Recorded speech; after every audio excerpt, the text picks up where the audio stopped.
Your body is listening to every thought you think, every fear you rehearse, every joy you sustain, every grudge you carry. Your cells are taking notes. And by the end of this, you'll understand exactly how your inner world is editing the biological blueprint you were told was fixed at birth. For decades, the story went like this. You inherit your genes, and those genes determine your fate. Heart disease runs in your family, so you brace for it. Anxiety runs in your bloodline, so you accept it. The DNA you received at conception was supposedly a sealed envelope, opened at birth, unchangeable forever.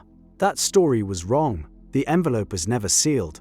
Dr. Bruce Lipton spent years studying cell biology before arriving at a conclusion that rattled the foundations of genetic determinism. His research showed that the membrane of the cell, the skin, the boundary, responds to environmental signals. Those signals include the chemistry your own emotions generate. When you feel prolonged fear, your body floods with stress hormones. Those hormones reach your cells like messengers carrying instructions. And the instruction is clear. Activate the genes associated with survival, suppress the ones associated with growth and repair. Think about what that means for someone who spends years in chronic worry. Their cells are receiving a daily memo that says, "We are under threat. Shut down long-term projects. Focus on immediate defense." The genes for healing, for creativity, for vitality, they go quiet. The genes for inflammation, for tension, for breakdown, they wake up. Your genetic code stays the same. The parts of it that are active change based on what you feel. This is the field of epigenetics. The prefix epi means above or on top of. Epigenetics is the science of what sits above your genes and tells them what to do. Methyl groups attach to DNA and silence certain genes.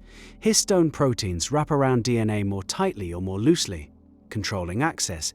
These modifications respond to diet, to environment, to toxins, and, critically, to your emotional state over time.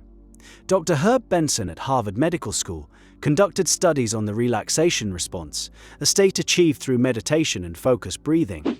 Subjects who practiced this consistently showed measurable changes in gene expression. Genes associated with inflammation were dialed down.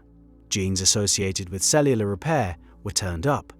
The subjects changed nothing about their physical environment. They changed what was happening inside their minds. Their biology followed. You felt this in your own body, even if you lacked the language for it. Remember a week where everything felt aligned, where you woke up energized, where problems felt manageable, where your body felt lighter, your digestion worked, your sleep was deep, your skin looked different.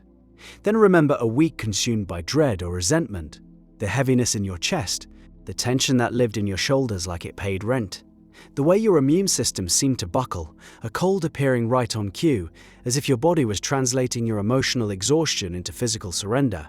Those experiences weren't coincidental, they were epigenetic. Now, here's where this intersects with everything the ancient wisdom traditions have been teaching for thousands of years.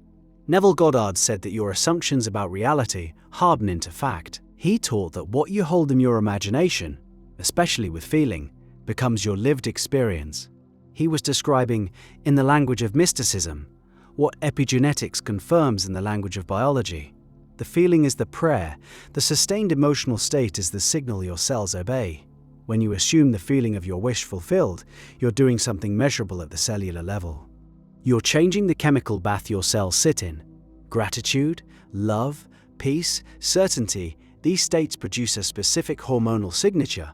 That signature reaches your DNA, and your DNA responds by expressing genes that support vitality, clarity, and regeneration. The reverse is equally true, and this is where the inner work gets serious. You can't think one positive thought in the morning and spend the remaining 16 hours in anxiety and expect your biology to respond to the single good thought. Your cells are reading the dominant signal, the background hum of your emotional life, the tone that runs beneath your daily activities. That's what writes the epigenetic code. This is why Neville emphasized mental diet with such urgency. He knew that scattered positive thinking was insufficient. The transformation requires a sustained shift in the feeling tone of your inner world. Every time you catch yourself spiraling into an old fear and you consciously choose a different feeling, you're sending a new signal to your cells. Every time you fall asleep in the feeling of the wish fulfilled, rather than the anxiety of current circumstances, you're editing your own biology. A skeptic within the spiritual community might say, if my genes were already marked by years of stress and negativity, can those marks actually be reversed? The research suggests yes, with a caveat that matters. Epigenetic marks respond to sustained signals. A weekend retreat of positive thinking won't undo a decade of chronic fear. The reversal happens through consistency. Daily meditation, nightly revision of the day's events, as Neville taught. The patient, disciplined practice of returning your emotional state to the one that matches your desired reality. The marks shift gradually, like a river slowly carving a new channel through stone.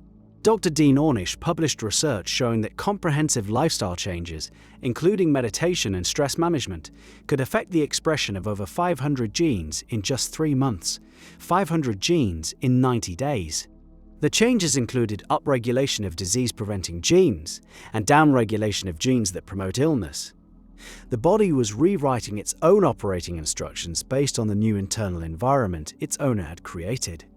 Consider the implications for manifestation. When you hold a state of being, the state of someone who is healthy, wealthy, loved, free, you're generating a specific emotional frequency, which is partly why I started retuning my music to 432 Hz through Attune, which auto-converts any track you already own, link in the description, and that frequency produces specific chemistry.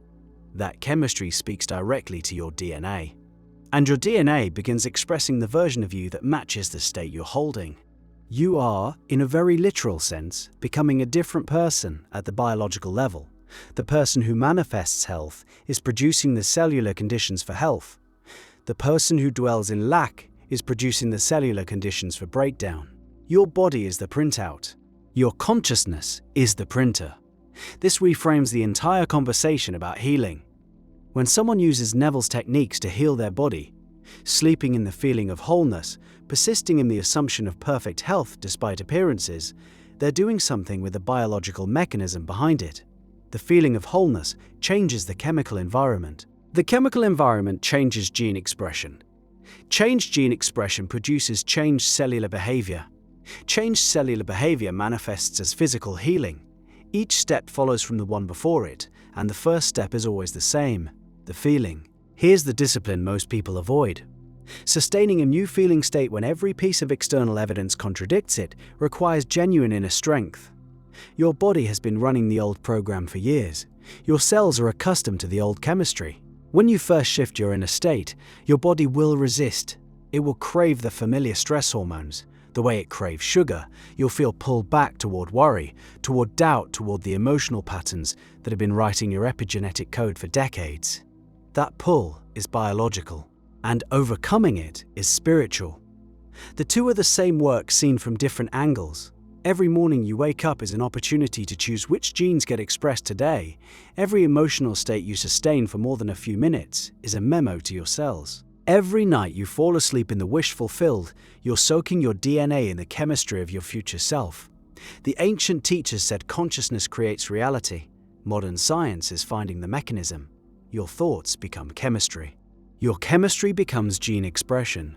Your gene expression becomes your body, your health, your capacity for life. You are told your genes are your destiny. They're your vocabulary. The sentences you write with them, the ones your cells read and obey, those come from the state you choose to live in. Tonight, when you close your eyes, choose the state deliberately. Hold the feeling of the version of you that already has what you desire. Let that feeling soak into every cell. Your DNA is waiting for the new instruction. Write it clearly.